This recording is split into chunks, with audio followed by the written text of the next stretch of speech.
This is Phoebe. She's your average 18-year-old girl, average being the key word. Phoebe doesn't think she's exceptional at anything. She has a 19-year-old sister named Sadie,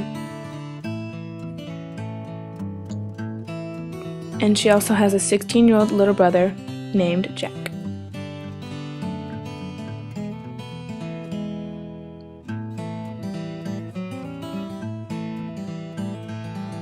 Her sister was the smartest girl in her class in high school, and on top of that, she is the best dancer in the city.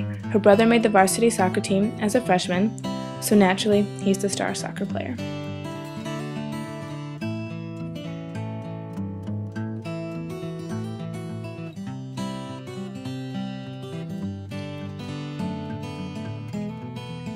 It's always hard being the middle child, but it's especially hard for Phoebe because of how talented her siblings are. She has to grow up in Sadie's shadow. Because her parents played sports back in the day, Phoebe feels that her brother and sister are getting special treatment. The middle child in general is easily forgotten because all of the parents' attention is on the oldest and the youngest. In the case of Phoebe's family, Sadie was the most anticipated and exciting for her parents because she's the firstborn. Phoebe's parents are more easygoing and forgiving with Jack because they've gone through all the firsts with Sadie. Every day, Phoebe goes to school and tries her best to live up to her parents' expectations. Her parents expect her to do as well in school as her sister did. They also expect her to participate in as many extracurriculars as possible, particularly sports. Unfortunately for her parents, Phoebe can't be an exact copy of her siblings as much as she tries. One day, Phoebe receives the grade from a midterm, and she doesn't do so well.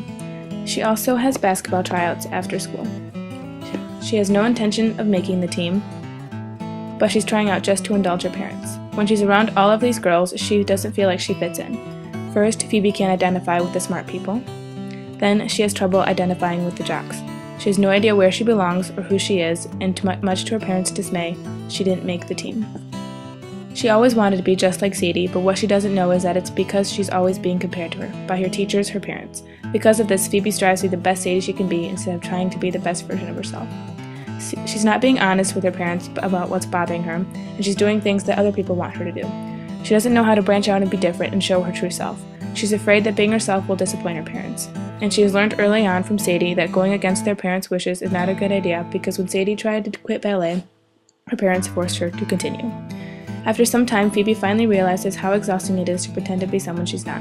So she does the right thing and is honest with her parents that she's tired of being pressured to be just as talented as her siblings. She tells them how she felt forgotten and how she felt that she wasn't as important to them as Sadie and Jack. She wants to be herself without any judgments from her parents. Phoebe's parents aren't disappointed in her at all. They don't even realize they were favoring her siblings over her. They told her that they are very proud of her. They're proud because of the decisions she's made and because of who she is, not who she pretends to be. From now on, they said that Phoebe needs to be honest with them in order to have a strong and loving relationship.